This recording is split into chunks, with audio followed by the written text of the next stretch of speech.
We saw Scott Moe introduce himself beyond the Saskatchewan party this morning. He painted in broad strokes, showing how some things will change now that he's premier, and how others will stay the same. He looked relaxed. He talked about his background, growing up on his family farm, and cracked a few jokes. But he did start showing how he's going to be different from Brad Wall, with a more collaborative approach to government. Scott Moe is not Brad Wall. Scott Moe never will be Brad Wall. None of us are Brad Wall in this room.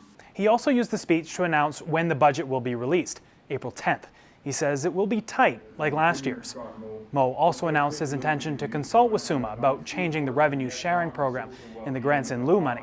He says revenue sharing will be worked out between the government and the municipalities over the next year or so, and there will be more details about the Grants-in-lieu coming up in the spring budget. What I'm looking for is fairness, equitability, and sustainability for not just for Regina or Saskatoon, but for every municipality. It's got to be fair, and that's important because the removal of Grants-in-lieu was not fair. But Moe failed to mention Northern Saskatchewan in his speech today. That doesn't sit well with Bobby Woods, the mayor of Buffalo Narrows. There wasn't anything mentioned about our part of the province, and that's unfortunate because I look back when I first got into municipal politics, we had to jump up and down in front of government and say, hey, we're here, we're here. And you know, it's not only lakes and fishing up there, we got people up there. People mean something to us. Woods says he's met with Moe before and thinks he does care about the North, but Woods is worried those communities will be forgotten. We'll be watching the budget in April to see whether some of the needs are addressed.